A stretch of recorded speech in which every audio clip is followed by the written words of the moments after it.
အားလုံးပဲမင်္ဂလာပါကျွန်တော်တို့အရောက်ချင်းစီတိုင်းမနက်စင်တိုင်းမှာနားထောင်ခွင့်ရနေတဲ့ဒီ daily devotional အားဖြင့်အရောက်ချင်းစီတိုင်းအသက်တာထဲမှာကောင်းကြီးရနေတဲ့အရာတွေတက်တီခံချက်တွေအများကြီးတိဆောက်စရာဖြစ်နေတဲ့အရာတွေနဲ့ပတ်သက်ပြီးတော့ပြန်ကြားတဲ့အခါမှာအရန်ပင်ဝမ်းမြောက်မိပါတယ်เนาะဒီနေ့မှာလဲကျွန်တော်နှုတ်ကပတ်တော်အနှဲငယ်လေးကိုကျွန်တော်ဝေငှသွားအောင်မှာဖြစ်ပါတယ်เนาะဒီနေ့မှာဆူတောင်းပေးခြင်းလည်းရှိသွားမယ်เนาะကျွန်တော်နှုတ်ကပတ်တော်အပြီးမှာကျွန်တော်အနာရောဂါနဲ့ပတ်သက်ပြီးတော့ဆူတောင်းပေးတဲ့အရာရှိမယ်เนาะဘုရားသခင်နိုးဆော်တဲ့အရာတွေနဲ့ပတ်သက်ပြီးတော့ဆူတောင်းပေးတဲ့အရာတွေရှိပါမယ်ဒါကြောင့်ဒီ live ကိုအဆုံးထိကြည့်စေခြင်းနဲ့ဥပမာကိုယ့်ရဲ့မိသားစုတွေထဲမှာဆူတောင်းခံချက်ရှိတယ်သို့မဟုတ်ဆူတောင်းပေးရမယ့်လူနာတွေရှိနေတယ်ဆိုရင်အမြန်ဆုံးသူတို့တွေကိုအခုအကြောင်းကြားပါသူတို့တွေကိုအခုအမြန်ဆုံးခေါ်ပါဒီ live ကိုခေါ်လာခဲ့ပါတခါတည်းဆူတောင်းခံခိုင်းပါဒီအတန်ကိုဖွင့်ထားပေးပါเนาะဘာဖြစ်လို့လဲဆိုရင်တော့ဒီကာလမှာကျွန်တော်ရဲ့မျော်လင့်စရာဖရားပဲဖြစ်ပါတယ်မိတ်ဆွေတို့ကျွန်တော်ရဲ့အားကိုးရာဖရားပဲရှိတော့ပါတယ်တခါကျရင်ကျွန်တော်ဒီနေ့မနက်စောမှာတော့မှเนาะ US ကเนาะအဖွားတယောက်ကျွန်တော်ကိုဆူတောင်းခံတယ်ကျွန်တော်သူ့အတွက်ဆူတောင်းပေးနေကျွန်တော်ခံစားမိတယ်သူအသက်80နီးနီးရှိပြီเนาะ80ကျော်80နီးနီးပေါ့เนาะအဲ့လောက်ရှိနေပြီเนาะနားမကြားတာလဲနှစ်ပေါင်း20ရှိပြီเนาะဒီလိုတိုးတိုးလေးပြောရင်သူလုံးဝမကြားဘူးအဲ့လိုမျိုးဖြစ်နေတယ်ပြီးတော့သူ့ one bite တွင်းမှာလည်းပြဿနာတွေရှိတယ်စသည်ဖြင့်အဲ့လိုဖြစ်နေတဲ့အရာကိုကျွန်တော်ကြည့်တဲ့အခါမှာသူဆရာဝန်တွေလည်းသွားပြတယ်ဆေးခန်းသွားပြတယ်ဆေးတောက်တယ်အမျိုးမျိုးသူစူးစမ်းပြီးမဲ့လည်းပဲအဖြေမရှိဘူးဆရာဝန်တွေကလည်းပြောနိခန္ဓာကိုယ်မှာဘာယောဂမှမရှိဘူးတဲ့အမှန်တော့သူကခံစားနေရတာကျွန်တော်ပြပြချင်တယ်ဖျားတဘာတီးတာလင်အရာခတ်သိမ်းကိုတိပြီးတော့မိတ်ဆွေရဲ့အနာတွေယောဂတွေမန်သမျှကိုကုသပေးနိုင်သောအရှင်ဖြစ်တယ်ဆိုတာကိုမိတ်ဆွေကိုကျွန်တော်နားလေးစေချင်တယ်38နှစ်ပတ်လုံးတွေးသွနာဆွဲတဲ့အမျိုးသမီးက38နှစ်လုံးသူဟာသူ့ရဲ့စီးစိမ်တွေရောဥစ္စာတွေရောသူ့ရဲ့အစွမ်းတက်တိတွေနဲ့အားလုံးသူစူးစမ်းခဲ့ပြီးပြီမိတ်ဆွေဒါပေမဲ့နောက်ဆုံးမှာတော့ယေရှုအားဖြင့်ပဲသူကကျမ်းမာခွင့်ရခဲ့တာကျွန်တော်အားပေးခြင်းနဲ့မိတ်ဆွေဒီလောကမှာအနာရောဂါအတွက်အခက်ခဲတွေအတွက်ဒုက္ခတွေအတွက်အဖြစ်ဟာဖျားသဘာတည်းမှာပဲရှိတယ်ဆိုတာကိုမိတ်ဆွေတို့ကိုကျွန်တော်သိစေချင်ပါတယ်ကျွန်တော်လည်းမကူပေးနိုင်ပါဘူးကျွန်တော်ကဂျားတွေကနေဖျားကိုကျွန်တော်ဆူတောင်းပေးမယ်ကျွန်တော်အဲ့ဒီရဲ့ဖျားခင်ကျွန်တော်ပေါ်မှာဘိတ်သိပ်ထားတဲ့ဘိတ်သိပ်ခြင်းအဖြစ်ကျွန်တော်ဟာမိတ်ဆွေတို့ပေါ်မှာကောင်းချီးမင်္ဂလာကိုဆေလွတ်ပေးမယ်ကျမ်းမာခြင်းကိုကျွန်တော်ဆေလွတ်မယ်ကျမ်းမာခြင်းတကူကတင်ရှိနေတဲ့အိမ်မှာပြင်လဲတက်ရောက်လာလိမ့်မယ်လို့ကျွန်တော်အော်ဖွယ်ရကျွန်တော်ပြောပြချင်ပါတယ်ဟာလေလုယာဘုရားသခင်မိတ်ဆွေတို့အိမ်မှာအခုပင်အလုံးလုံးနေပြီအခုပင်အလုံးလုံးနေပြီဒီတရားချက်ကိုကြည်နေမိတ်ဆွေတို့ဘဝမှာထူးခြားမှုတွေခံစားလာလိမ့်မယ်မိသားစုထဲမှာ breakthrough ဖြစ်လာလိမ့်မယ်ဟာလေလုယာအာမင်ဟာလေလုယာအရောက်ချင်းစတဲ့ကိုယေရှုတင်တယ်ကျွန်တော်ဒီချိန်မှာတော့ဘာနှုတ်ကပတ်တော်ကိုကျွန်တော်ဝင်ငှပေးခြင်းလဲဆိုကျွန်တော်ဗျာဒိတ်ကျမ်းထဲကနေနှုတ်ပတ်တော်တစ်ခုကိုကျွန်တော်အားလုံးနဲ့အတူလေ့လာသွားရင်းနဲ့ကျွန်တော်ဝင်းငှဟောပြောပေးချင်ပါတယ်ဒီဟာကဖျားအတန်ကြားခြင်းနဲ့ပတ်သက်ပါတယ်ကျွန်တော်ရဲ့ဘဝမှာဖျားအတန်ကိုမကြားတတ်ဘူးဆိုရင်ဘဝကခက်ခဲနေလိမ့်မယ်ရုန်းကန်နေရလိမ့်မယ်ဖျားအတန်ကိုမကြားတတ်ခြင်းကငါးတကောင်ကကုန်းပေါ်မှာလာပြီးတော့အသက်ရှင်ဖို့ကြိုးစားနေရတာနဲ့တူနေလိမ့်မယ်ကျွန်တော်ပြောပြချင်တယ်ငါးဆိုတဲ့တတ်တော်ကရေထဲမှာအသက်ရှင်ရတာအဲ့လိုပဲကျွန်တော်ယုံကြည်သူတွေကဖခင်ရဲ့အတန်ကိုနားထောင်ခြင်းအပြင်နေ့တိုင်းမှာအသက်ရှင်ရမှာဖြစ်တယ်ဖခင်အတန်ကိုမိတ်ဆွေမနားထောင်တတ်ဘူးဆိုရင်ဘဝအခြေအနေအရရက်တိုင်းမှာယုံကန်ရလိမ့်မယ်အထူးသဖြင့်ဒီကာလအထက်မှာကျွန်တော်ကဖခင်ရဲ့အတန်ကိုမကြားတတ်ဘူးဖခင်ရဲ့အတန်ကိုမမြင်တတ်ဘူးဖခင်ရဲ့အတန်ကိုကျွန်တော်ကမဖမ်းမိတတ်ဘူးဆိုခက်ခဲတဲ့အရာတွေကိုကျွန်တော်ရင်ဆိုင်ကျော်လွှားရလိမ့်ကျွန်တော်အဲ့လိုပြောနေလို့အခုအရန်ခက်ခဲနေတဲ့တောတောင်ကြီးထဲမှာရှိနေတဲ့ဒုက္ခရောက်နေတဲ့သူတွေကဖျားတံမကြားတတ်တဲ့သူဖြစ်တယ်လို့ကျွန်တော်ဆိုလိုနေခြင်းမဟုတ်ပါဘူးအဲ့လိုခက်ခဲရာကာလတွေထဲမှာလေဖျားတံကိုကြားပြီးဖျားပြောတဲ့အတိုင်းလိုက်လျှောက်တယ်ဆိုရင်အဲ့ဒီခက်ခဲခြင်းတွေထဲမှာဖျားရဲ့အောဖွယ်ရပြုတ်တဲ့အမှုရာတွေကိုမြင်တွေ့ရအောင်မယ်ဆိုတာကိုလေကျွန်တော်ပြောပြပေးခြင်းပါဟာလေလုယာအရင်ဦးဆုံးနဲ့ကျွန်တော်နှုတ်ကပတ်တော်ကျမ်းချက်လေးနှစ်ချက်ကိုကျွန်တော်ဖတ်ပြချင်ပါတယ်ဗျာဒိတ်ချံခန်းကြီး1အငယ်1ကနေ3ကိုကျွန်တော်ဖတ်ပြချင်ပါတယ်ယောဟန်သည်လည်းဖျားသခင်နှုတ်ကပတ်တော်နှင့်ယေရှုခရစ်တက်တေခံတော်မူချက်ကိုမြင်သမျှအတိုင်းတက်တေခံ၏ကာလအချိန်ရောက်လူနီးပြီဖြစ်၍ဤအနာဂတ်ကျမ်းစကားကိုကြည့်ရှုဖတ်၍နားထောင်၍ရေးထားသမျှတို့ကိုစောင့်ရှောက်တော်သူတို့သည်မင်္ဂလာရှိကြ၏ ဒီနှုတ်ကပတ်တော်လေးကကျွန်တော်ကိုဖခင်အထူးစကားပြောပါတယ်ဒီမှာရေးထားတာပါဆိုရင်ယောဟန်ဟာတဲ့ဖခင်ရဲ့နှုတ်ကပတ်တော်နဲ့ယေရှုခရစ်ရဲ့တတ်တည်ခံတော်မူချက်တွေကိုမြင်တဲ့အတိုင်းသူကတတ်တည်ခံတယ်ယခုကာလမှာကျွန်တော်ကဘာကိုလိုအပ်နေတယ်လဲဆိုရင်ဖခင်ရဲ့နှုတ်ကပတ်တော်ပြီးတော့ယေရှုခရစ်တတ်တည်ခံခဲ့တဲ့ယေရှုခရစ်တတ်တည်ပြခဲ့တဲ့ຢာတွေကိုမြင်တဲ့အတိုင်းအဲ့ဒီဟာဘလို့ဖြစ်ခဲ့တယ်လဲဆိုတော့ကျွန်တော်မြင်ခဲ့တဲ့အတိုင်းနှုတ်ကပတ်တော်ထဲမှာဘလို့ရေးထားတယ်လဲဆိုတော့ကျွန်တော်မြင်တဲ့အတိုင်းဟောပြောနေတဲ့နှုတ်ကပတ်တော်တွေကိုကျွန်တော်လိုအပ်နေတာဟာလေလုယာနှုတ်ကပတ်တော်ထဲမှာဘာတွေပြောထားလဲဒီနှုတ်ကပတ်တော်ထဲမှာဘာကိုပြောနေတာလဲကျွန်တော်တို့နေ့ရက်တိုင်းမှာဒီနှုတ်ကပတ်တော်ကဘလောက်အရေးကြီးလဲဒီနှုတ်ကပတ်တော်အပြင်ကျွန်တော်ဘဝမှာဘလောက်ဒီလွတ်မြောက်မှုပေးတယ်လဲဆိုတာကိုကျွန်တော်ကသိဖို့အရေးကြီးတယ်ယောဟန်ကတော့ရှင်းရှင်းလေးဖခင်ရဲ့နှုတ်ကပတ်တော်ကိုမြင်တဲ့အတိုင်းသူဟောတာမြင်သမျှအတိုင်းသူတတ်သိခံဟောပြောတာသူတလုံးမှမချမ်းတော့နှုတ်ကပတ်တော်ထဲမှာဘာပြောထားသလဲယေရှုကျွန်တော်တို့ဘာတွေတတ်သိပြခဲ့တာလဲယေရှုခရစ်တော်ကျွန်တော်တို့ခရစ်ဝင်ကျမ်းထဲမှာယေရှုလှုပ်ရှားခဲ့တဲ့ကာလတွေထဲမှာယေရှုဘာတွေကိုတတ်သိခံခဲ့တယ်လဲဘာတွေကိုယေရှုလုပ်ခဲ့တယ်လဲဆိုတော့နှုတ်ကပတ်တော်ထဲမှာရေးထားတယ်အဲ့ဒီရေးထားသမျှအတိုင်းမြင်တဲ့အတိုင်းဟောပြောတဲ့သူတွေကိုဟောပြောတဲ့နှုတ်ကပတ်တော်စကားတွေကိုကျွန်တော်လိုအပ်နေတာမိတ်ဆွေဟာလေလုယာဒါကြောင့်ကျွန်တော်အရောက်ချင်းစတန်ကိုကျွန်တော်အားပေးချင်ကျွန်တော်ရဲ့အသက်တာထဲမှာယေရှုတတ်သိခံတဲ့အရာတွေကဘာလဲဖခင်ရဲ့နှုတ်ကပတ်တော်မြင်သမျှအတိုင်းတော့မဟောပြောတတ်ဘူးဆိုရင်ယောဟန်ဗျာဒိတ်ကျမ်းကိုသူရေးနိုင်တဲ့သူဖြစ်မှာမဟုတ်ဖြစ်တယ်ဗျာဒိတ်ကျမ်းမှာဖခင်ပြတဲ့အရာဖခင်ပြောပြတဲ့ယူပါယုံတွေဖခင်သူ့ကိုမြင်ခိုင်းတဲ့အရာတွေကအယံတိကြတယ်ခေါင်းကဘယ်နှခေါင်းခေါင်းကဘယ်နှလုံးမြင်းကဘာအယောင်စသည်ဖြစ်ယောဟန်ကိုဖျားပြတဲ့ယူပါယုံတွေကအရင်ကနဲ့မတူတဲ့နက်နဲတဲ့အရာတွေကိုဖျားသူ့ပြဗျာဒိတ်ကျမ်းဒါပေမဲ့ယောဟန်ခရစ်ဝင်ကျမ်းကိုကြည့်တဲ့အခါမှာယောဟန်ခရစ်ဝင်ကျမ်းအခန်းကြီး19အငယ်35မှာဘလို့ရေးလဲဆိုရင်ထိုအကြောင်းအရာကိုမြင်တော့သူတတ်သိခံ၏သူ၏တတ်သိခံချက်တည်လဲမှန်ပေ၏တင်တို့ဒီယုံကြည်မိအကြောင်းသူပြောသောစကားမှန်ဒီကိုသူသိ၏ယောဟန်ကမြင်တဲ့အရာကိုတတ်သိခံတယ်အဲ့ဒီတတ်သိခံချက်မျိုးကိုပဲမှန်တယ်လို့သူကသတ်မှတ်တယ်ပြီးတော့အဲ့ဒါကိုပဲယုံရမယ့်စကားသူပြောတဲ့စကားမှန်တယ်လို့သူကသတ်မှတ်တယ်ယောဟန်ကဘလို့လူလဲဆိုရင်မြင်တဲ့အရာကိုတတ်သိခံရတာသူကတိတ်သဘောကျတယ်နော်သူရဲ့ခရစ်ဝင်ကျမ်းထဲမှာဒါကိုရေးတာကျွန်တော်တွေ့ရတယ်ယောဟန်ကမြင်တဲ့အတိုင်းတတ်သိခံတာကိုသဘောကျတဲ့ပုံကိုမျိုးပြီးတော့အဲ့လိုတတ်သိခံချက်မျိုးကပဲပြည့်စုံမှန်ကန်တယ်လို့ယောဟန်ကမြင်တယ်ဒါကြောင့်ယောဟန်ရဲ့ life မှာယောဟန်ရှင်ယောဟန်ရဲ့ဘဝမှာဘာကိုကျွန်တော်သင်ယူရမလဲဆိုယောဟန်ကယေရှုခရစ်လုပ်ခဲ့တဲ့အရာယေရှုခရစ်ပြောခဲ့တဲ့အရာမြင်သမျှတိုင်းသူကပြန်ပြီးတတ်သိခံတယ်ပြန်ပြီးပြောတဲ့ပုံကိုမျိုးဘာမှသူကပြောင်းတာလည်းမရှိဘူးဘာမှ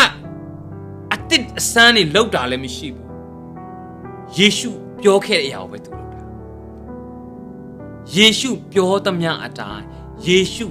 ဖွင့်ပြတဲ့အတိုင်းတတ်သိခံတဲ့ပုံကိုဖြစ်တယ်ဟာလေလုယာဒါကြောင့်မလို့ကျွန်တော်အားပေးခြင်းဒီကာလမှာကျွန်တော်နှုတ်ကပတ်တော်မှာဘာပြောသလဲဆိုတာကိုသိဖို့လိုတယ်ကျွန်တော်ရဲ့နံပါတ်1အချက်ကနှုတ်ကပတ်တော်ဖြစ်တယ်နှုတ်ကပတ်တော်ထဲမှာဘာတွေကိုကျွန်တော်ပြောထားလဲနှုတ်ကပတ်တော်ထဲမှာကျွန်တော်တို့ကိုဘာတွေနေ့ရက်စင်တိုင်းမှာလှုပ်ဖို့ရန်အတွက်ကျွန်တော်တို့ကိုအားပေးနေလေနှုတ်ကပတ်တော်ထဲမှာကျွန်တော်တို့အဖြေကဘာလဲနှုတ်ကပတ်တော်ထဲမှာဘဝရဲ့နီးလန်းတွေကဘာလဲအကုန်လုံးပါတယ်ဒီနှုတ်ကပတ်တော်အရေးကြီးတယ်ဒီနှုတ်ကပတ်တော်မှာသင်ဘဝမှာမြင်သမျှအတိုင်းဟောပြောတတ်တဲ့ခါမှာမြင်သမျှအတိုင်းမိတ်ဆွေဖန်ဆုပ်ပါအဲ့ဒီအရာကိုသိမ့်ပိုက်ဟာလေလုယာသူဟာယောဟန်ကဒီဗျာဒိတ်ချမ်းကိုသူရေးတဲ့အချိန်ကသူဘာကာလကိုသူဖြတ်ကျော်နေရတဲ့အချိန်လဲဆိုရင်သူဟာနော်ဒီပြစ်ဒဏ်တွေစီရင်ချင်းခံရတဲ့အမျိုးမျိုးနှိပ်စက်ချင်းခံရပြီးမှယောဟန်ဘလို့မှနော်တက်လို့လည်းမရတဲ့အခါမှာယောဟန်ကိုပတ်မှုကျွန်းဆိုတဲ့ကျွန်းတစ်ကျွန်းကိုပို့တယ်ပြစ်ဒဏ်အနေနဲ့တသက်ဒီအသက်မသေးမချင်းအဲ့ဒီကျွန်းမှာပဲနေပါဆိုတဲ့ပြစ်ဒဏ်မျိုးနဲ့ယောဟန်ကိုအဲ့ဒီကျွန်းကိုပို့တယ်ပတ်မှုကျွန်းဆိုတာ Greek နဲ့နီးစပ်တဲ့ ပင်လယ်မှာရှိတဲ့ကျွန်းတစ်ကျွန်းဖြစ်ပါတယ်เนาะပင်လယ်ဝန်းရံထားတဲ့ကျွန်းစုလေးဖြစ်ပါတယ်ဘယ်ဟူပဲကြည့်ကြည့်ပင်လယ်ပဲမြင်ရမှာဘယ်မှထွက်ပြေးလို့မရဘူးအဲ့ဒီကျွန်းထဲမှာပဲသူနေရမှာသူ့ဘဝမှာဘယ်ဟူပဲကြည့်ကြည့်ရေဟူပဲသူမြင်ရမှာယောဟန်အဲ့လိုအခြေအနေအခက်ခဲမျိုးမှာတော့ယောဟန်ကဘာကိုမြင်တယ်လဲဆိုရင်ဖခင်ရဲ့နှုတ်ကပတ်တော်ကိုသူမြင်တယ်တကယ်တော့သူအမျိုးမျိုးနှိမ့်ဆက်ခြင်းခံရတော့တချို့တော့နော်ဒီဆရာတွေနော် theology ဆရာတွေအများကြီးရဲ့လိလာခြင်းသူတို့တွေရဲ့နော်စာအုပ်တွေမှာကျွန်တော်ဖတ်ဖူးတဲ့အရာကတော့ယောဟန်ဟာစီပူနဲ့တော်မှာနှိမ့်ဆက်ခြင်းခံရတဲ့သူတစ်ယောက်ဖြစ်တယ်စီနဲ့လည်းသူကအပူပေးခြင်းခံရတယ်အမျိုးမျိုးသူ့နှိမ့်ဆက်ခြင်းခံခဲ့ရပြီမဲ့ယောဟန်ကအသက်မသေးဘူး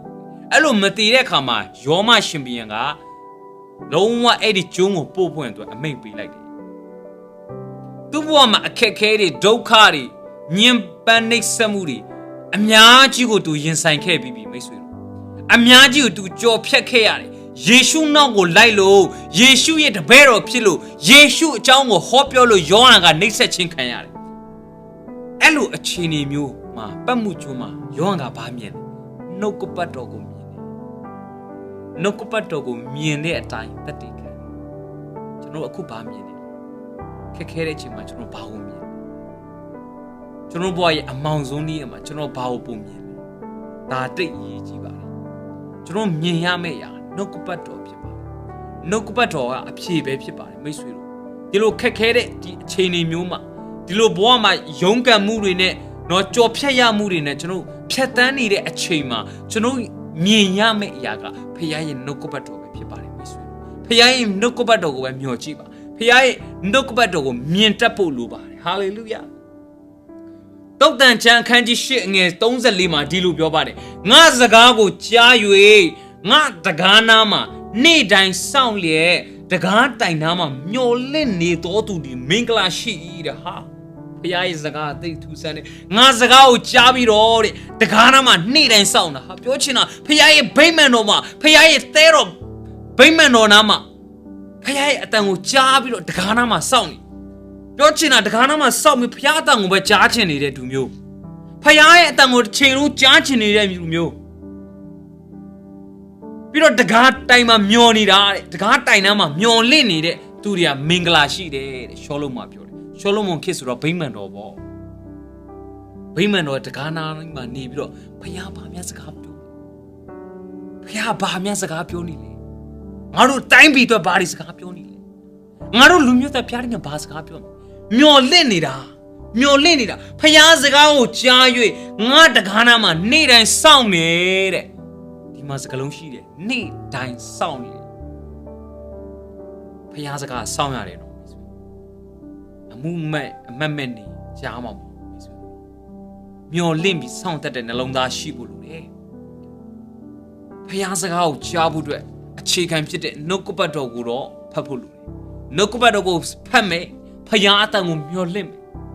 ဒီမှာပြောတယ်တကားနာမှာစောင့်လျက်နေ့တိုင်းစောင့်နေတယ်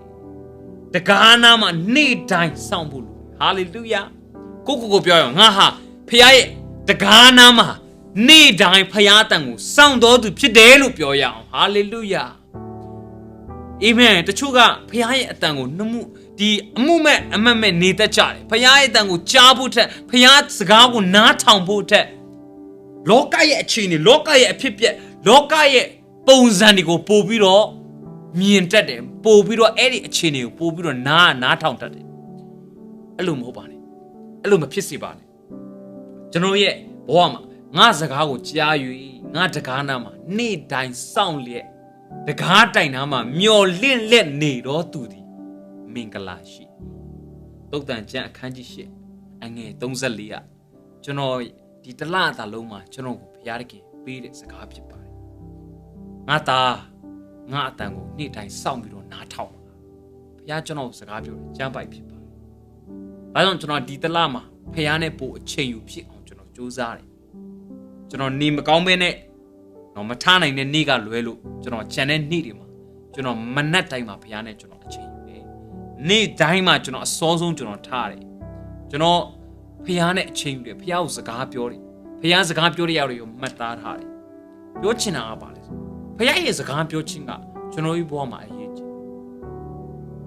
ကျွန်တော်ဘဝရဲ့အရာရာကိုအပြောင်းလဲဖြစ်စေဖယားရဲ့စကားပြောခြင်းကတိကျသေချာမှုရှိတာဖြစ်တဲ့အတွက်ကိုဘာလုပ်ရမလဲဆိုတဲ့လမ်းကိုလည်းမြင်စေလိမ့်မယ်ကျွန်တော်ကျမ်းစာထဲမှာမြင်မှုတဲ့ဖယားခင်ဖွင့်ပြတဲ့ယူပါယုံဖယားခင်ပြောခဲ့တဲ့စကားတွေကိုကျွန်တော်ပြန်လေ့လာတဲ့အခါမှာဖယားခင်စကားပြောတဲ့အခါမှာတိတိကျကျစကားပြောတာကိုကျွန်တော်တွေ့ရတယ်ယောတက်ကသူ့ရဲ့အိမ်မက်ယူပါယုံကိုမြင်တဲ့အခါမှာသူဟာတိတိကျကျမြင်တာဖြစ်တယ်သူ့ရဲ့အကိုတွေအဖေတွေကယောသက်ကိုဥညွန့်ရမယ်ဆိုတဲ့အိမ်မက်ယူပါယုံသူဘာကြောင့်မြင်တယ်လဲဆိုဖျားပေးတဲ့အိမ်မက်ယူပါယုံဖြစ်တော့ကြောင့်သူဟာတိတိကျကျမြင်ခွင့်ရတယ်အဲ့ဒီအိမ်မက်ကိုပြောတဲ့ခါမှာအကိုတွေကမုန်းတယ်အဖေကတော့နည်းနည်းညှူဆူချင်တယ်ဟာငါကပါနင့်ကိုဥညွန့်ရမှာလားဆိုပြီးတော့အဖေကယောသက်ကိုတကယ်လဲသူ့အဖေဟာယောသက်ကိုဥညွန့်ရတဲ့အခြေအနေရောက်ခဲ့တယ်ဘာကြောင့်လဲဖာရောရဲ့ဒုတိယတာဝန်အကြီးဆုံးယာတုအကြီးဆုံးနေရာမှာယောသက်ကရှိနေတော့ကြောင့်ဖြစ်တယ်ဖျားပေးတဲ့ယူပါယုံနေအတန်နေသူ့ရဲ့စကားပြောခြင်းကအမြဲတမ်းသိကြဘယ်တော့မှမမောင်းဖြစ်တယ်မိတ်ဆွေဟာလေလုယာဟာလေလုယာအာဗြဟံကိုဖျားခင်ကဘာလို့ကြောင့်ကြေကိုကြည့်ပြီးတော့မင်းရဲ့လူမျိုးကိုရစ်တွက်ပါလို့ဖျားခင်ကဘာကြောင့်ပြောလဲဆိုအာဗြဟံရဲ့အမျိုးလို့ယုံကြည်သူတိုင်းကဖျားခင်တတ်မှတ်တော့ကြောင့်ဖြစ်တယ်ခုယုံကြည်သူတွေအများကြီးပဲတန်းနေချီရှိကပောင်မှာလူကြီးတန်း9000ရှိတဲ့ထဲမှာယုံကြည်သူရဲ့ဥယျာပုံများတယ်အာဗြဟံရဲ့ခြေတွေပုံများတယ်ဟာလေလုယာဘာကြောင့်အာဗြဟံကိုဖျားခင်ပြတယ်ခြေတွေကိုကြည့်ပါခြေတွေကိုကြည့်ပါတောက်ပတဲ့အောင်မြင်တဲ့စီးပွားရေးလုပ်ငန်းရှင်တွေကြည့်လိုက်ပါယူလူမျိုးတွေပါခြေတွေတောက်ပနေတာအောင်မြင်နေတာခြေတွေဘာကြောင့်အာဗြဟံကိုဖျားခင်ကကြည့်ခိုင်းတယ်ခြေကိုကြည့်ခိုင်းတယ်မင်းရဲ့လူမျိုးတွေကအဲ့လိုမျိုးများလိမ့်ဖျားခင်ရဲ့စကားပြောလာပြီဖျားပြတလာပြီဖျားခင်ကျွန်တော်ဖွင့်ပြလာပြီဆိုရင်အမြဲတမ်းသိကြတယ်မောရှိကိုဖျားခင်ကတောင်ပေါ်မှာရက်40မောရှိကဖျားနဲ့ထိတွေ့ပြီးတော့စကားပြောတဲ့အချိန်မှာပေးတဲ့တဲတော်ရဲ့ဒီဇိုင်းကိုပဲကြည့်ကြည့်အယံသိကြအယံသိကြတယ်ဘာတစ်တာသုံးရဘာရွှေကိုသုံးရပိဿဘာအယောင်ကိုသုံးရဖျားခင်ကတိတိကျကျစကားဘာတည်ကိုသုံးရဆိုတာဖျားခင်ကလေဖွင့်ပြလာပြီစကားပြောလာပြီဆိုရင်အမြဲတမ်းတိကျတဲ့အရာကိုပြောတယ်ပြီးတော့ကျွန်တော်ဘဝမှာတိကျတဲ့ပန်းနိုင်တစ်ခုရှောက်လန်းနိုင်စေပြီးတော့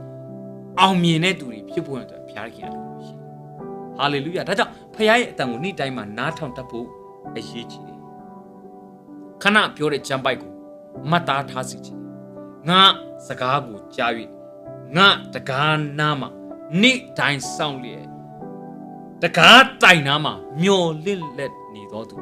မင်္ဂလာရှိနေ့တိုင်းစောင့်မျှော်ရနေ့တိုင်းကျွန်တော်လိုချင်ရကျွန်တော်ကနော်အပြင်မှာအလုတ်လုတ်တယ်ဆိုရင်တော့မှကိုယ့်ရဲ့အလုတ်ရှင်ကကိုယ်တခုခုလေးနော်နာမည်လေးမခေါ်ဘူးကိုယ်အမြဲတမ်းလိလူရှုထားတယ်စကားလည်းမပြောဘူးဆိုရင်နေလို့မပြောဘူးနော်ကိုယ်ဟာဥပိ္ပခာပြုတ်ထားတယ်ကိုယ့်ရဲ့အစားတခြားလူပဲအမြဲတမ်းခေါ်နေတယ်တခုခုဆိုရင်တူပဲအားကိုးနေတယ်ဆိုကိုကမပြောဘူးအဲ့လိုပဲဖခင်ရဲ့စကားတန်ကိုလည်းတင်ကြားဖို့ရန်အတွက်အရေးကြီးတယ်အခွင့်အရေးဖခင်ပေးမဲ့ကောင်းကြီးမင်္ဂလာတွေဖခင်ပေးမဲ့တကယ်လမ်းတကားပွင့်တဲ့အရာတွေ breakthrough ဖြစ်စီမဲ့အရာအားလုံးကသူ့ရဲ့အတန်တော်ထဲမှာပါသူ့ရဲ့စကားအတန်ထဲမှာပါ hallelujah ဒါကြောင့်မိတ်ဆွေတို့ကျွန်တော်အားပေးခြင်းနေ့တိုင်းတကားနာမှာစောင့်လက်ရှိတဲ့အစင်တစ်ဖြစ်တဲ့သူတွေဖြစ်ဖို့နှုတ်ကပတ်တော်ကိုမျှော်လင့်ပြီးတော့နှုတ်ကပတ်တော်ကိုမြင်တတ်တဲ့သူတွေဖြစ်ဖို့ယောဟန်ကနှုတ်ကပတ်တော်ကိုဖျားဖွင့်ပြတဲ့အတိုင်းဖျားတခင်ပြတဲ့အတိုင်းဟောပြောတဲ့အတိုင်းကိုသူ့ရဲ့ကျမ်းစာထဲမှာလည်းရေးသားသလိုသူ့ဘဝမှာလည်းမြင်တဲ့အတိုင်းတတ်တည်ခံတယ်ဗျာဒိတ်ကျမ်းကိုလေယောဟန်ကသာမြင်တဲ့အတိုင်းတတ်တည်မခံရင်အခုလိုပြည့်စုံတဲ့ဗျာဒိတ်ကျမ်းဒိန်လကျမ်းတွေလိုမျိုးချိတ်ဆက်မိနေတယ်ဖျားဖွင့်ပြချက်တွေကတကယ်အနာဂတ်ကျမ်းတွေရေးသားထားတယ်အားလုံးပေါင်းကြည့်လိုက်မယ်ဆိုတကယ်ချိတ်ဆက်မိနေတဲ့ prophecy တွေကိုကျွန်တော်ကမြင်တွေ့ခွင့်ရတာကယောဟန်ဒီဖျားပြတဲ့ဗျာဒိတ်တော်တွေကိုဖျားပြတဲ့နှုတ်ကပတ်တော်ကိုမြင်တဲ့အတိုင်းသက်သေခံတော်ကြောင့်ဖြစ်တယ် မြင်တတ်ဖို့လို့မိတ်ဆွေဟာလေလုယာဒါကြောင့်ယောဟန်ကဖျားတဲ့ခင်သူ့ကိုမြင်တဲ့အရာမှာယောဟန်မြင်တဲ့အရာမှာမြင်တဲ့အတိုင်းသက်တည်ခံတတ်လို့ဗျာဒိတ်ကျမ်းလူမျိုးနဲ့နဲတဲ့အရာကိုယောဟန်လူပုဂ္ဂိုလ်ကရေးခွင့်ရခဏကျွန်တော်ဖတ်ခဲ့ပြီးယောဟန်ကဘယ်လိုလူလဲဆိုရင်မြင်တော့သူကသက်တည်ခံတဲ့အရာကိုသူကပို့ယုံနော်ထိုအကြောင်းယောဟန်ခန်းကြီး19အငယ်35ထဲမှာဒီလိုပြောတယ်လေထိုအကြောင်းအရာကိုမြင်တော့သူတွေသက်တည်ခံ၏တဲ့သူဤသက်တည်ခံချက်တွေလည်းမှန်ပေ၏တဲ့သင်တို့ဒီယုံကြည်မိကြောင်းသူပြောတဲ့စကားမှန်ဒီကိုသူသိ၏တဲ့ယောဟန်ကအဲ့လိုလူမြင်တော့သူသက်တည်ခံချက်ကိုသူကပို့ယုံဒါကြောင့်သူ့ဘဝမှာလည်းဖျားပြတဲ့နှုတ်ကပတ်တော်တွေသူအမြဲတမ်းယုံကြည်တယ်အမြဲတမ်းသူတိမ့်ပိုက်တယ်အဲ့လိုအသက်တာထဲမှာကျင်လည်ဖများလာတဲ့ကောင်မှာယောဟန်ရဲ့ဘဝအသက်တာထဲမှာနဲ့နဲရာကိုဖျားခင်ဆက်ယူမြင်ရတဲ့အခွင့်ကိုပေးတယ်နှုတ်ကပတ်တော်ကိုနေ့ရက်တိုင်းမှာတင်မြင်တက်လာတယ်နေ့ရက်တိုင်းမှာတင်ကြားတက်လာဆိုဖျားခင်ဖွင့်ပြတဲ့နဲ့နဲတဲ့အရာတွေကိုကြားတိလာနိုင်တဲ့အခွင့်ကိုဖျားခင်တင့်ကိုပေးလိမ့်မယ်ဟာလေလုယာတိုင်းပြည်ရေးရနဲ့ပတ်သက်တဲ့အရာတွေအသင်းတော်နေနဲ့ပတ်သက်တဲ့အရာတွေတစုံတစ်ယောက်နဲ့ပတ်သက်တဲ့ဖွင့်ပြချက်တွေသင်စီမှာရောက်လာလိမ့်မယ်ဒီနဲ့နဲတဲ့အရာဖျားခင်ဖွင့်ပြတဲ့ကဲဖွင့်ပြချက်တွေမရောက်လာခင်မှာနှုတ်ကပတ်တော်ကိုနေ့တိုင်းမှာစောင့်ပြီးတော့ကြားတတ်တဲ့သူဖြစ်အောင်တော့အရင်ကြိုးစားဖို့ဖြစ်တယ်ဟာလေလုယာအာမင်နောက်တစ်ခုကဘာလဲဆိုရင်ယေရှုเนาะကျွန်တော်အစောပိုင်းဖတ်သွားတဲ့ကျမ်းချက်မှာယေရှုခရစ်၏သက်သေခံတော်မူချက်ကိုမြင်သမျှအတိုင်းသက်သေခံတယ်ဒါဆိုရင်ယေရှုခရစ်သက်သေခံတော်မူချက်ဆိုတာဘာလဲယေရှုခရစ်သက်သေခံတော်မူချက်ဆိုတာဘာလဲယေရှုခရစ်ဘာတွေလုပ်ခဲ့တယ်လဲယေရှုခရစ်ဒီလောကထဲမှာရှိစဉ်ခါကသူဟာဘလို့လူလဲဘလို့မျိုးသူဟာအသက်ရှင်ကျင်လည်ခဲ့တယ်လဲဆိုတော့ကျွန်တော်ခရစ်ဝင်ကျမ်းတွေကိုဖတ်ရင်သိနိုင်တယ်ယေရှုကနော်အများကြီးသူလုပ်ခဲ့တယ်ယေရှုလုပ်ခဲ့တဲ့အရာယေရှုပြောခဲ့တဲ့အရာနော်ယေရှုပြောတဲ့အတိုင်းကျွန်တော်ကယေရှုလုပ်ခဲ့တာကိုမြင်တဲ့အတိုင်းကျွန်တော်ရဲ့လက်တွေ့ဘဝမှာလည်းအဲ့ဒီအရာတွေကိုယုံကြည်ခြင်းနဲ့ကျွန်တော်ကလှုပ်ဆောင်ရဲတော်သူတွေဖြစ်ဖို့အရေးကြီးတယ်ယေရှုကအငယ်ဆုံးသောသူတွေကိုချစ်တယ်အငယ်ဆုံးသောသူတွေကိုတနာတယ်အမြဲတမ်းကူညီတယ်လူတွေစွန့်ပစ်ထားတယ်လူတွေကဲ့ရဲ့တယ်လူတွေဝိုင်းပယ်ထားတဲ့လူဆိုအမြဲတမ်းယေရှုကဖေးမကူညီတယ်အမြဲတမ်းဆွဲခေါ်တယ်နံပါတ်1ယုံကြည်ခြင်းနဲ့ယေရှုကလှုပ်ဆောင်ယုံကြည်ခြင်းနဲ့လှုပ်ဆောင်ယုံကြည်ခြင်းနဲ့ထပြီးတော့လမ်းခိုင်းတယ်ယုံကြည်ခြင်းနဲ့အနာရောဂါတွေကိုငြိမ်းတယ်ယုံကြည်ခြင်းနဲ့လှုပ်ဆောင်နံပါတ်3ဝိညာဉ်တကိုးနဲ့ယေရှုကဟောပြောတယ်လူတွေအများကြီးကိုသူရဲ့ဟောပြောချက်တွေကလည်းတကယ်ဖာရိရှဲတွေကျမ်းတဲ့ပုဂ္ဂိုလ်တွေကတောင်လေးစားရတဲ့ဟောပြောချက်မျိုးတွေဖြစ်နေနီကိုဒင်တို့ပုဂ္ဂိုလ်မျိုးတွေကယေရှုစီတိုးတိုးတိတ်တိတ်နဲ့လာပြီးတော့နှုတ်ကပတ်တော်ကျမ်းစာတွေကိုလာဆွေးနွေးရတဲ့အဆင့်ထိယေရှုစီမှာသူတို့လာကြတယ်ဝိညာဉ်တကိုးနဲ့ယေရှုကဟောပြောတယ်နံပါတ်4အနာရောဂါငြိမ်းချင်းလုပ်တယ်ယေရှုကဘယ်နေရာရောက်ယေရှုကအနာရောဂါငြိမ်းချင်းလုပ်တယ်ဥပုံနေ့ဖြစ်ပါစေဘာနေ့ဖြစ်ပါစေယေရှုကသူရောက်တဲ့နေရာမှာအနာရောဂါငြိမ်းချင်းဒါယေရှုလုပ်ခဲ့တယ်ယေရှုအနာရောဂါငြိမ်းချင်းလုပ်ခဲ့တယ်နံပါတ်5ယေရှုလုပ်ခဲ့တဲ့အရာထူးဆန်းတဲ့အရာတွေရှိပွားများခြင်းတွေလည်းယေရှုလုပ်ခဲ့တယ်မုံတွေပွားတဲ့အရာတွေကိုယေရှုလုပ်ခဲ့တယ်မုံ9လုံးနဲ့9နှစ်ကောင်ပဲရှိတာကိုပွားများအောင်ယေရှုလုပ်တယ်12တောင်းကြံတဲ့အထိအကျွင်းကြံကောက်တိန်ရတဲ့အထိပွားများစေတစ်ချိန်ပဲမဟုတ်နှစ်ချိန်လုပ်ခဲ့တယ်ယေရှုပွားများ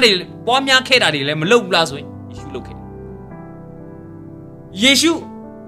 ပတ်စံတွေကိုငါးပါးစက်တည်းမယူလားဆိုလဲယူခဲ့ပေတရုကိုတွားယူခိုင်းတယ်အခွန်ပေးရမယ့်ရအတွက်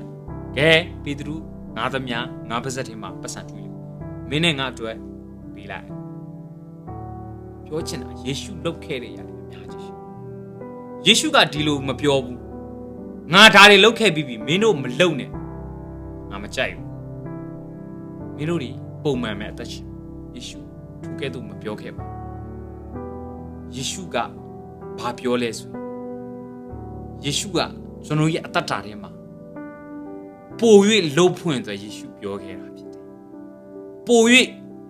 ယေရှုကတော့ तू အလုပ်လုပ်ခဲ့တဲ့နယ်ပယ်ကအကျယ်ကြီးမဟုတ်ဘူးဂျူးလူမျိုးတွေထဲမှာပဲဖြစ်တယ်တခါတရံ နော်ဒီတပါးတော့အမျိုးသားတွေပါဝင်တယ်သို့တော်ညာလဲအများစုအဖြစ်ယေရှုရဲ့တွာလာလှုပ်ရှားခဲ့တဲ့နေပယ်ဟာဣသရေလနိုင်ငံဖြစ်ပါဣသရေလနိုင်ငံနဲ့တခြားသောနိုင်ငံလေးတွေဖြစ်ပါဒါပေမဲ့ယေရှုရဲ့မိန့်ကြားချက်ကတော့ထူးဆန်းတယ်ဝေနီယတတ္တဝါအပေါင်း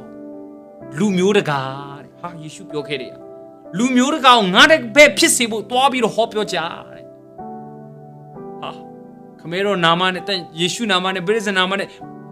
တန်ရှင်တော်ဝိညာဉ်တော်နာမနဲ့ဗတ္တိဇံပေးကြယေရှုပြောခဲ့တဲ့အရာယေရှုကျွန်တော်ကိုမိန့်ခဲ့တဲ့အရာကဆက်ပြီးတော့လှုပ်ဖို့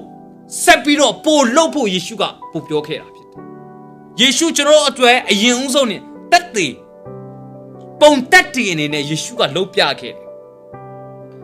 အငယ်ဆုံးတော့တွေကိုတနာတဲ့နှလုံးသားရှိဖို့အတွက်ယေရှုသင်ပေးခဲ့တယ်ချစ်တတ်ဖို့ယေရှုသင်ပေးခဲ့တယ်ယုံကြည်ခြင်းနဲ့လှုပ်တတ်ဖို့အတွက်ယေရှုကိုယ်တိုင်ယုံကြည်ခြင်းနဲ့မတ်တရက်ခဲ့ပြခဲ့တယ်အနာရောကငြိမ်းချင်းနေတဲ့ဖခင်ရဲ့တကူနဲ့အလွတ်လွတ်ချင်းတွေဟာဖခင်နာမအားဖြင့်ကျွန်တော်ကလှုပ်ဆောင်မယ်ဆိုရင်တကယ်ဖြစ်တယ်ဆိုတော့ယေရှုကလှုပ်ပြခဲ့ဟာလေလုယာဒါဆိုရင်ကျွန်တော်ဘာကြောင့်မလို့ယေရှုရဲ့တက်တည်ခံခဲ့တဲ့အရာယေရှုရဲ့ပုံသက်တွေကိုကျွန်တော်အဲ့ခြေရာနောက်ကိုကျွန်တော်မလိုက်ပဲနေရမှာဖျားနာနေတဲ့သူတွေ့ယေရှုနာမနဲ့လက်တင်ပြီးတော့ဆုတောင်းပေးလိုက်ယေရှုနာမနဲ့သူ့ကိုဆုတောင်းပေးလိုက်သူ့ကိုနှုတ်ပတ်တော်ဝင်ငှပေးလိုက်ပါယေရှုတတ်နိုင်ကြောင်းကိုဝင်ငှပေးလိုက်ပါယေရှုဟာယာခတ်တဲ့ကိုကယ်နိုင်ကြောင်းကိုဝင်ငှပြီးတာနဲ့သူ့ကိုလက်တင်ပြီးတော့ဆုတောင်းပေးလိုက်ပါကောင်းချီးပေးလိုက်ပါသူကျမ်းပါယေရှုကျွန်တော်တို့ကိုပုံသက်တည်ပြခဲ့တယ်အဲ့ဒီသက်တည်ခံတော်မူချက်ကိုမြင်သမျှအတိုင်းကျွန်တော်ဘာလို့မလုပ်ရမှာလဲဘာလို့ကျွန်တော်ကမဟောပြောရမှာလဲဘာလို့ကျွန်တော်ကယေရှုလုပ်ခဲ့တဲ့အရာတွေကိုကျွန်တော်ကပြန်လည်ပြီးတော့လုပ်ခွင့်မရှိရမှာလဲမိတ်ဆွေတို့ကျွန်တော်အားပေးချင်တယ်ကျွန်တော်တို့ကယေရှုလုပ်တဲ့အရာတွေထက်ကြီးသောအမှုကိုပြုနိုင်တော်သူတွေဖြစ်တယ်ယေရှုကိုယ်တိုင်ပြောခဲ့တဲ့အရာဖြစ်တယ်ဒါကြောင့်မလို့မိတ်ဆွေသင်ယုံကြည်ခြင်းရှိပါယေရှုရဲ့ပုံသက်တွေအနောက်ကိုကျွန်တော်လိုက်ရမယ့်သူတွေဖြစ်တယ်ကျွန်တော်ခရစ်ယာန်လို့ပြောတဲ့အခါမှာယေရှုနောက်လိုက်လို့ဆိုလိုခြင်းဖြစ်ပါတယ်တမန်တော်အခန်းကြီး7မှာပါတယ်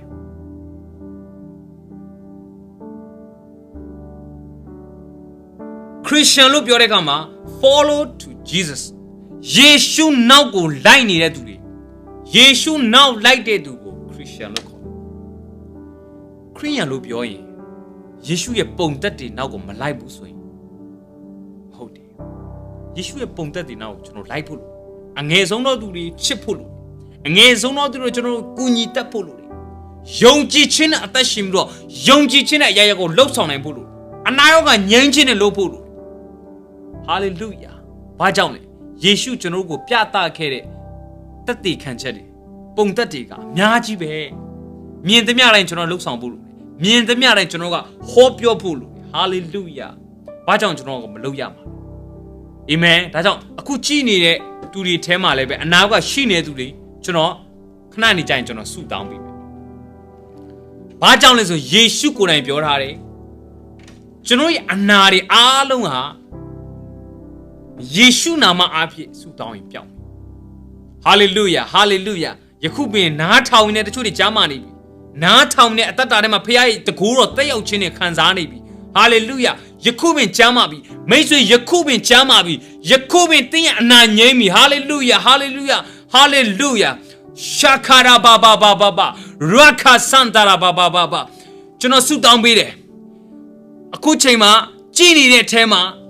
ဒီ one bite ထဲမှာနာကျင်မှုခံစားနေတဲ့သူတွေပျောက်ကင်းပြီဆိုတော့ကျွန်တော်ယေရှုနာမနဲ့ဆုတောင်းတယ်ယေရှုနာမနဲ့ကျွန်တော်ကြေညာတယ်ယခုပင်တတ်တာပြီပျောက်ကင်းပြန်ဆန်းကြည့်ပါတင်းရဲ့ bite ထဲမှာနာနေတဲ့အရာနော်နစ်လာကြပြီနာကျင်နေတဲ့အယခုပင်ပျောက်ကင်းပြီဆန်းကြည့်ပါဟာလေလုယာဆန်းကြည့်ပါရခါဘာဘာစန်တလာဘာရှိခါရာဘာဘာဘာဘာဘာဘာဘာဘာဟာလေလုယာဟာလေလုယာခြေထောက်နဲ့ပတ်သက်ပြီးတော့ပြဿနာရှိတဲ့သူတွေကျွန်တော်ဆုတောင်းပေးမယ်ယေရှုပြခြေထောက်နာကျင်နေတဲ့သူတွေခြေထောက်မှာပြဿနာရှိနေတဲ့သူတွေခြေထောက်အက်ဆီဒန့်ဖြစ်ထားတဲ့သူတွေအားလုံးကိုရောအကောင်းဘက်ကလေးပြန်ဖြစ်စေပါယခုပင်ထားယူလမ်းသွားနိုင်တဲ့ခွင့်ပေးပါယေရှုနာမနဲ့ဆုတောင်းနေကျွန်တော်မိတ်ပေးတယ်ယေရှုနာမနဲ့အခုတင်ထိုင်နေရနဲ့ထားလာပါခြေထောက်နာနေတဲ့ရောက်ယခုချက်ချင်းစမ်းကြည့်ပါလမ်းလျှောက်ကြည့်ပါတင်ကြားပါပြီဟာလေလုယာဟာလေလုယာဟာလေလုယာရာခါရာဘာစန္ဒရာဘာ Sanjiba, that they can chat is she be doing, the Piao game is doing, comment my Jiba. Hallelujah, hallelujah, da bono tin shambu pibari. Yeshu nama gabasa se boji basi. Yeshu pia pepiao chim pibari, meswido. Hallelujah. Shakara baba baba. Hallelujah, hallelujah. Attention lanjang pain yelu de church on a sudan bime. Amere kuni degree at the biro lolo niare duri. No? Sit down near the duri, chona sudan bime. Dinia sabido, Eddie a kukriare baba malurabu. Sit down sia malurabu. Yeshu nama abitia jamabi. Yeshu nama abitia piao gimilo yoma. Payata nine, amen, payata nine. Luni abi matana me payata nine. Dago yoma. Sanjiba, Kobe Sanjiba. No the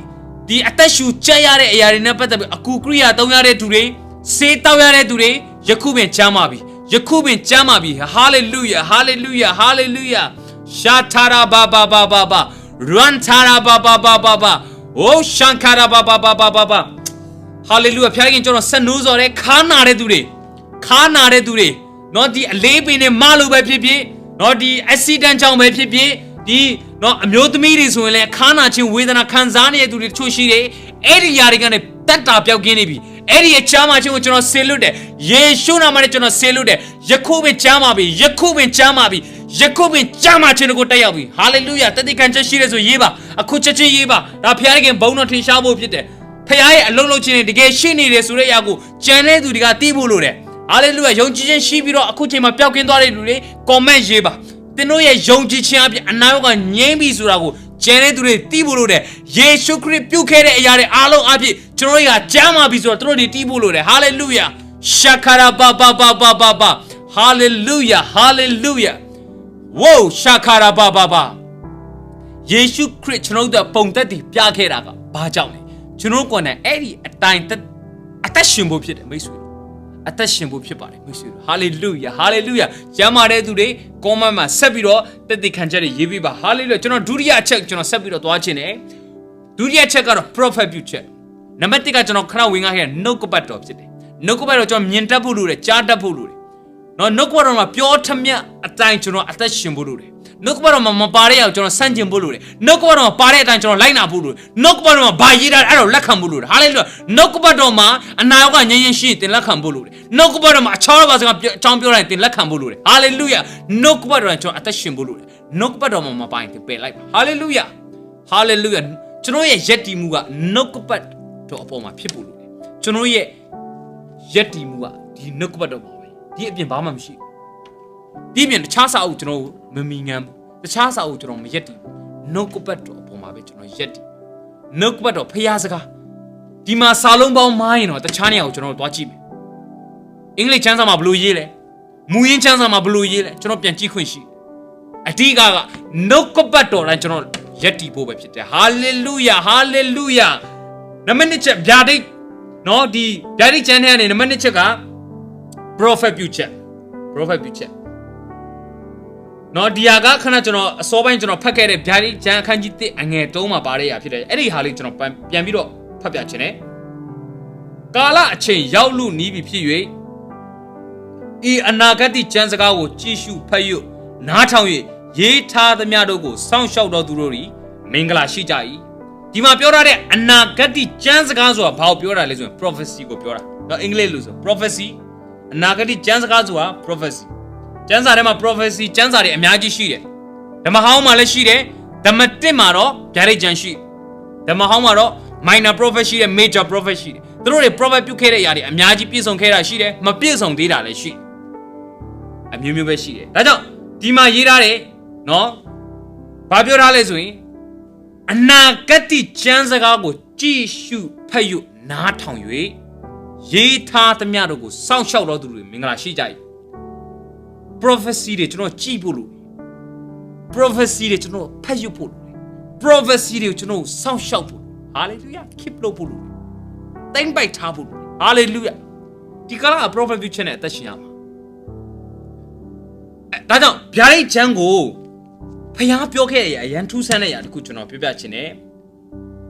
ဗျာဒိတ်ကျမ်းခန်းကြီး22အငယ်30မှာဘလူးကြီးလဲဆိုတဖန်တော့ငါအမိန်တော်မူဒီကဤစာဆောင်ဤအနာဂတ်စကားကိုတစိမ့်မခန့်နဲ့အကြောင်းမူကားကာလအချိန်ရောက်လူနေပြီဖ Payar Kinga, the Biari Jango, the Zing Maca kind of. See the same 2 kind, see the same net, my pay kind of. Pajangle, Kala Ching Yalu. Now Sondo Kalaga, Yaudome. Kala Chinga, Yanni Nebi. Yeshu Pyoke, Mate Kanji Nasaliga, Pipediga, the Pibian a Soli Nebi, the Pibian a Piso Nebi. Kala Ching Yaulu Nila and Piari Jango, the same Macane. Tame Dela Nakati Janjaro, Payaga,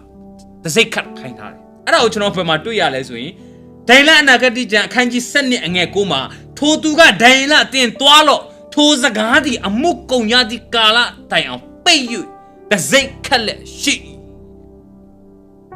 Dela Jaza Jaropia, the Zik kind of. Vajon Eddie Kalama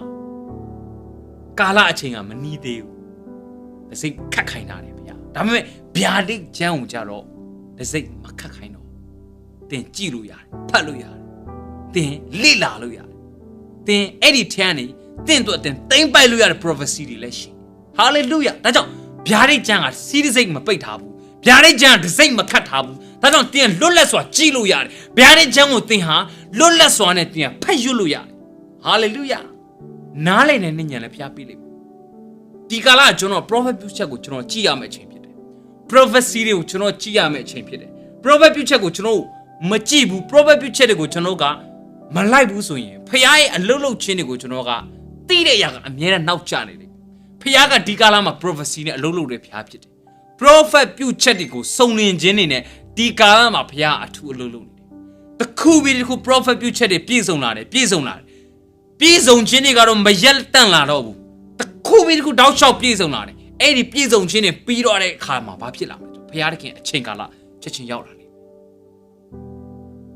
Prophet Pucheti, you know, this is my Naswim. Payalu, the pure prophecy, you know, Naswim Bulu. Paya Atom Buni, a Pokuri, Dikalama, body with pure Tony less or Chanoga, Naswim Bulu. Throw Pioni there, you know, Cheetah Pulu. Throw Pioni there, you know, keep looked up Pulu. Thank Pipe, Chanoga, Pinyama, Pit, hallelujah. Dikala, you know, Prophet Puchene, you know, Tuame champion. Number the chagro, no cupato, Yushin, no pato, what you minta, no pato time to touching to Alabulu, Naman Nicaro. Next level. Now to say, Prophet Puchene, to Alabu. Prophecy natural to Abu. Today, Piaki is a happy name. Muro Samam Hopa. The kin Nere Yarigo, see boy the Mario, Piaki is a happy body. Nene Pumbia Jago, Dinas or get on Muro Samam Hopa. Winjili, Nangai the Mali. Nangai Mugare, look at it. Dame, Daila go Piaki and Bapumbia. Conking is signing Pumbia. Winji will Piaki and Pumbia. Pumbia. Piaraking a Lu Tango Pumbia Sacapio.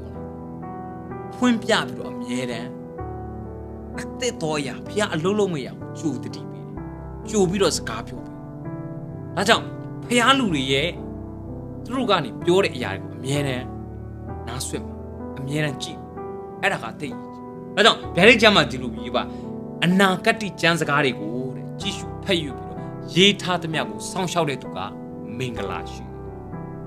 I don't know yet that I prophecy to know. Jishu Tapulu, Patapu. Eddie ye tare yarigule, Chonoga, sound shouted, then you have keep low.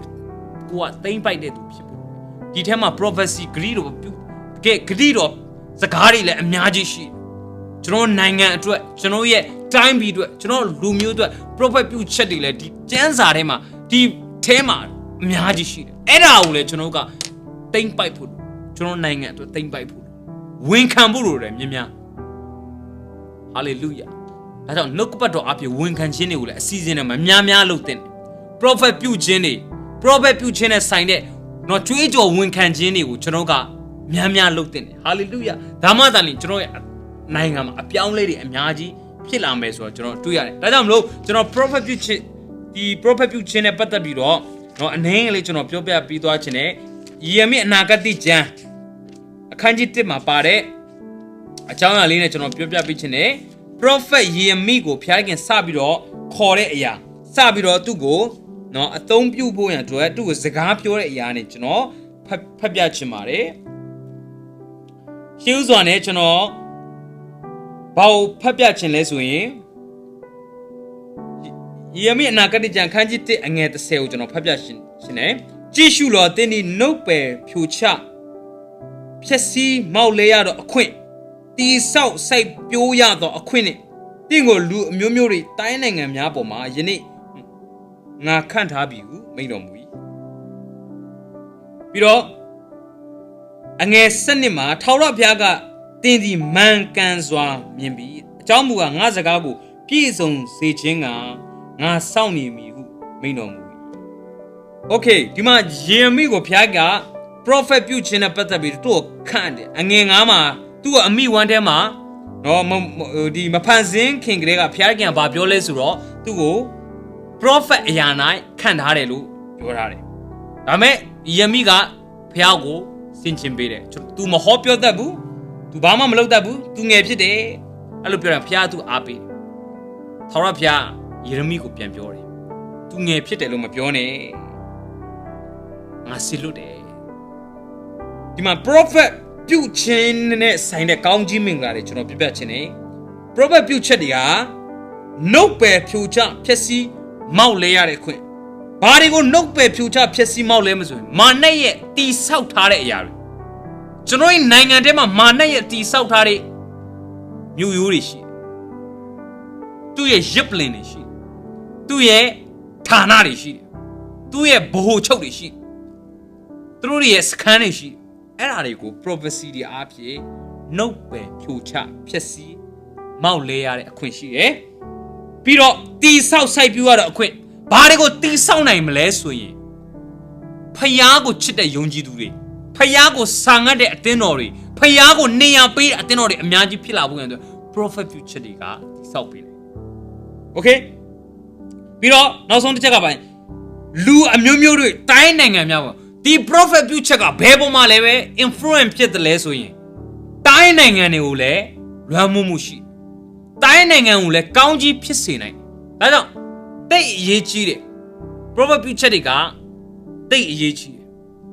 Sana Manaye. 2 ye Mu Yuri. 2 ye Boho Tanari. 2 ye Scani Alum. Pure Chalu Yantalum yo. Yonchiruye Atatario. T South Pinane. Yonchiruye Atenori. Atatari Macabene Atenori. Piro. No Yonchiruye Mitasuri. Atenorigo. T South Pinane Yale. Prophet Puchepide. Now the cool now son who 9 angle, County Pissy. 9 angle, a piano pissy. That's how. So no, you're 9 ama, a coup. The get Payae, Prophet Puchep, to know what sweat kind biro. Suit down yameche, one kayame, a chain, one kayame, galapit. Siaji Utah than Prophet Pucade yarile, a miajish. Shun lambiro, Sabaje yame 9 ampite. Gaba, and Nanamo, Tatana, Pew. Nason se lume nanga pite. Okay, Machake eradicate pillar. Jerome Yamalu Muriga, a nichin nanganico piambiro, Gaban nanganico piambiro, Latana Purali. As you know, a Korea, Chanola, Biro, Tatana Bude, Americana, Latana Bude, Portuguese, Tatana La Bude, England, Tatana La Bude, Sadibi, a Mumu Tatana La Puta. Machake and Jerome Yamalu Muria, Yaman Nangan Tariga, Eri Lumurico Piatana Purali. Pajam. Truly, Simale, you yum Pessia, Magic Penny. Jerome Malu Murigani, Piambiro, Nation, the get 9 and 9 go Piambiro, County Pissimea, Pilali. Taha, Sia Judadane, to Prophet Buke. The Lube, Eddie Prophet Buchedi, which no jetty biro, one cambiro, soup tambo, tree jobu, one cambo, no a yechi. Prophet Buchecale, a yechi. Eddie Prophet Buchico, young Jishan, take by Mayswilla yechi. Hallelujah. That's all. နိုင်ငံမှာကျွန်တော်နိုင်ငံမှာဒီကာလမှာဖခင်ရဲ့ prophet ပြုချက်တွေနဲ့ကျွန်တော်ကဝန်ခံဖို့ဆုတောင်းဖို့အချိန်ဖြစ်ပါတယ်အရေးကြီးပါတယ်နိုင်ငံတကာရဲ့ prophet ပြုချက်တွေအများကြီးကျွန်တော်နိုင်ငံမှာရှိပါတယ်ဆရာတော်တော်များများနဲ့မြန်မာနိုင်ငံနဲ့ပတ်သက်ပြီးတော့ prophet ပြုထားတဲ့အရာတွေရှိပါတယ်ဒီနိုင်ငံမှာဒီလိုကြုံလာမဲ့အရာနဲ့ပတ်သက်ပြီးတော့ကြိုပြောထားတဲ့အရာတွေလည်းအများကြီးရှိပါတယ်ခက်ခဲတဲ့ကာလကိုမြန်မာနိုင်ငံနဲ့ကြော်ဖြတ်ရမယ်ဆိုတော့နော်ပြောခဲ့တဲ့အရာဆရာမကြီး Merinda Nursing သူပြောတဲ့အရာကျွန်တော်ကြားခဲ့ဘူးနော်ပြီးခဲ့တဲ့ဒီလိုခဲ့တဲ့3နှစ်ကျော်4နှစ်န နော်မတိုင်ခင်ဒီ conference တစ်ခုမှာသူတို့ top show လို့တဲ့ခါမှာပြောတယ်မြန်မာနိုင်ငံအချက်တဲတစ်ခုကြောမယ်နော် Apostle Louis ကလည်းပြောတယ်နော်ဒီကျွန်တော်နိုင်ငံမှာဒီအာဏာရတဲ့အရာတွေနဲ့ပတ်သက်ပြီးတော့နော်ဖျားခင်ဖယ်မဲ့ရဖျားခင်စီမံထားတဲ့အရာတွေသူအဲ့ဒီအရာကိုပြောတယ်အဲ့ဒီတော့မြန်မာပြည်ကကောင်းမွန်စွာနဲ့တိုးတက်နေတဲ့အချိန်ဖြစ်ပါတယ်ဒါမဲ့သူပြောတယ်အဲ့ဒါကတခြားကြောင့်မို့အခုကာလကိုသူလမ်းပြီးတော့ prophecy ပြုတာဖြစ်တယ်အဲကြောင့်မလို့ကျွန်တော်က prophet ပြုချက်တွေကိုကျွန်တော်ကဂယုစိုက်ဖို့အဲ့ဒါတွေကိုကျွန်တော်နားဆွင့်ဖို့ခါကျရင်လူတွေကဟာမင်းပြောတာဖြစ်လဲမဖြစ်လာဘူးဆိုတာမျိုးနဲ့ကျွန်တော်ကကြည်တက်တယ်ကျွန်တော်ပြောပြချင်တယ် prophet ပြုချက်ကဒီလူဟာဖျားစီကနေမပြောဘူးဖျားစီကနေမပြော तू ဖြစ်ချင်တာ तू ပြောရဲဆိုရင်တေချာပေါ့ तू ဟာဖျားနဲ့ရှင်းရမှာဖြစ်တယ်ဖျားနဲ့ရှင်းရမှာဖြစ်တယ်အဲ့ဒါနံပါတ်1ချက်နံပါတ်2ချက်ကသူကဖျားကနေပြောတာမဟုတ်တဲ့အတွက်ကြောင့်သူ့ရဲ့စကားကို तू တာဝန်မယူနိုင်ငြိမ်သက်ခြင်းလည်းမရှိဘူးယုံကြည်ခြင်းလည်းရှိမှာမဟုတ်ဘာဖြစ်လဲသူ့ရဲ့စိတ်လိုချပြောလို့တိတ်ကြီးတယ်ယုံကြည်ခြင်းအားကြီးတဲ့လူကိုယ်တိုင်ကဖျားရဲ့စကားအတန်ကိုနေ့တိုင်းနားထောင်နေတဲ့လူဖျားကလွယ်ပြီးချမ်းသာဘာမှမတည်တဲ့ဖျားလူမျိုးတွေပြောတဲ့ prophecy တွေများများနားထောင်စမ်းအဲ့ဒီຢာကကောင်းကြီးဖြစ်စေ hallelujah ဒါကြောင့်မလို့ကျွန်တော်ဒီနေ့မှာနှစ်ချက်ဝင်ငါပါနှုတ်ကပတ်တော်အတိုင်းယက်တီပါနှုတ်ကပတ်တော်ပြောတဲ့အတိုင်းကိုမြင်တတ်ပါနှုတ်ကပတ်တော်အတိုင်းကျွန်တော်သိဖို့လိုတယ်နံပါတ်1က prophet ပြုချက်စကားတွေကိုကျွန်တော်နားဆွင့်ပါအဲ့ဒါကိုကျွန်တော်အသက်တာမှာ keep လုပ်ပါသိမ့်ပိုက်ပါ hallelujah amen ဒါဆိုရင်မိတ်ဆွေရဲ့အသက်တာမှာအံ့ဩဖွယ်ကောင်းတော့ဖျားခင်လမ်းပြခြင်းတွေကောင်းကြီးပေးခြင်းတွေမဆာခြင်းတွေရောက်လာတယ်ကျွန်တော်ပြောပြခြင်း hallelujah hallelujah shakara pa pa pa retara ba santara pa pa reta ta ta ta ta ta rakaba santara pa pa pa pa pa pa reka ta ta ta ta ta ta ranka ba ba ba santara ba shantara ba reka ba ba ba ba ba ba ba ba ranta ta ta ta ta ta ta ta ta ta rotata raba shantaraba ဖျားခင်ကိုရောယေရှုတင်တယ်ဒီနေ့မှာကိုရောကြားစေတဲ့နှုတ်ကပတ်တော်တွေကိုရောကိုယေရှုတင်တယ်ကိုရောသိစေတဲ့နှုတ်ကပတ်တော်ကိုရောကိုယေရှုတင်တယ် hallelujah shakara ba ba ba riyata ba ba santara ba shakara ba rantara ba basatara ba ba rantara ba shakara ba santara ba rekara ba somtara ba ba ba ba rantara da da da da da da တန်ရှင်တော်ဝိညာဉ်တော်ဗျာတန်ရှင်တော်ရဲ့အရောက်ချင်းစရာအတ္တကိုတို့ထိပါကိုရောတို့ထိပါကိုရောစကားပြောပါအိုးနည်းနည်းတဲ့အဆင့်ကိုကိုရောဆက်ပြီးတော့ခေါ်သွားပြီးပါ rantara ba ba ba ba rantara ba ba ratara ba ba shantara ba ba ba ba ba ba ba hallelujah hallelujah hallelujah shatara da da da da da da da santara ba ဒီမျက်ယိုးမှာကိုက်နေတဲ့သူတယောက်ရှိတယ်တို့မျက်ယိုးမှာကိုက်နေတဲ့တောက်လျှောက်နှုတ်ကပတ်တော်နားထောင်နေတဲ့အချိန်မှာလည်းဒီမျက်ယိုးနားမှာနာကျင်တယ်နော်ဒီအလင်းတွေကြီးတဲ့အခါမှာမုံဝါးဝါဖြစ်တယ်ဟိုဒီ screen တွေကြီးတဲ့အခါမှာမုံဝါးဝါဖြစ်တဲ့အရာနော်အဲ့လိုရှိတယ်ဆိုရင်ကျွန်တော်ဆူတောင်းပေးခြင်းတယ်ယေရှုနာမနဲ့သင်ချမ်းပါပြီကျွန်တော်အမိန့်လည်းပေးတယ်ယေရှုနာမနဲ့သင်ရဲ့မျက်လုံးထဲမှာဖခင်ခင်အကောင်းပကတိပြန်ဖြစ်စေပြီယေရှုနာမနဲ့အမိန့်ပေးတယ်ယေရှုနာမနဲ့ဆူတောင်းပေးတယ် hallelujah raka ba ba ba ba ba rantara bo shantara ba ranta da da da da da sotara ba ba ba ba ba ho shaka ba ba sandara ba ba ba ဖခင်အခု live မှာကြည်နေတဲ့အနာရောဂါရှိတဲ့သူတွေအားလုံးကိုယေရှုနာမနဲ့ဆူတောင်းတယ်ဒန်ချက်တော်ပြအနာတွေပျောက်လက်ရှိပြီကိုရောပြောတဲ့အတိုင်းပဲလက်ဝါးကားထဲမှာယေရှုပြကိုရောပြုတ်ခဲ့တဲ့အမှုပြီးစီးခြင်းတွေကနေအရောက်ချင်းနဲ့ကိုရောကျမ်းမာတဲ့ခွင့်ကိုရောပေးပါအရောက်ချင်းနဲ့ကိုရောကျမ်းမာစေပါratara ba ba ba ratara ba ba rantara ba ကျမ်းမာခြင်းတွေကိုစီးစင်းပါယေရှုနာမကျမ်းမာခြင်းတွေကိုစီးစင်းစေပါယေရှုနာမကျမ်းမာခြင်းတွေကိုစီးစင်းစေပါ hallelujah hallelujah hallelujah ကိုရောကိုယေရှုတင်တယ်ယေရှုနာမနဲ့ဆုတောင်းကြပါတယ်အဖဖျားတခင်အာမင်မိတ်ဆွေသင်အနာရောဂါတွေတော့ပြန်ဆန်းကြည့်ပါနော်တက်တာပျောက်ကင်းပြီဆိုရင် comment မှာရေးစေခြင်းနဲ့ဘုရားသခင်သင်ကိုအံ့ဩဖွယ်အမှုပြုနေတဲ့အရာကိုတက်တည်ခံစေခြင်းနဲ့ယေရှုနာမကဘာအဆက်ဆက်ဘုန်းကြီးစေဖို့ရန်ဖြစ်ပါနော်ဒါဟာကျွန်တော်အပေါ်မှာကျွန်တော်အနေနဲ့မဆိုင်ပါဘူးကျွန်တော်ရဲ့အပေါ်မှာဘုရားသခင်ဗိတ်တိတ်ထားတဲ့အရာကျွန်တော်ကိုဘုရားသခင်စကားပြောတဲ့အရာကိုကျွန်တော်ဆေလွတ်ခြင်းဖြစ်ပါတယ်မိတ်ဆွေတို့ကြားမှာလဲဆိုရင်တက်တည်ခံပါအသင်းတော်ရဲ့ message chat box ထဲမှာစာပို့လို့ရပါတယ်နော် video file နဲ့ပို့လို့ရပါတယ်နော်ဘယ်အချိန်မှာနော်နှုတ်ကပတ်တော်အဖြစ်ကျွန်တော်ကျမဆူတောင်းတဲ့ခါမှာကျမ်းမာသွားတဲ့စာသည်ဖြစ် chat box message မှာ video file နဲ့ပို့လို့ရပါတယ်အဲ့ဒီအရာတွေကိုကျွန်တော်တော့အသင်းတော်ရဲ့ Facebook page တွေမှာကျွန်တော်ပြန်လည်ပြီးတော့တင်ပြီးတော့အရောက်ချင်းစံကောင်းကြီးရစီဖို့ရန်ပြန်လည်ပြီးတော့ share လုပ်သွားပြီးမှဖြစ်ပါတယ်အားလုံးကိုဖျက်ရှင်ထူကောင်းကြီးပေးပါစေနောက်အပတ်မှာကျွန်တော်ပြန်လည်ဆုံတွေ့ကြရအောင်ဖျက်ရှင်ကောင်းကြီးပေးပါစေ hallelujah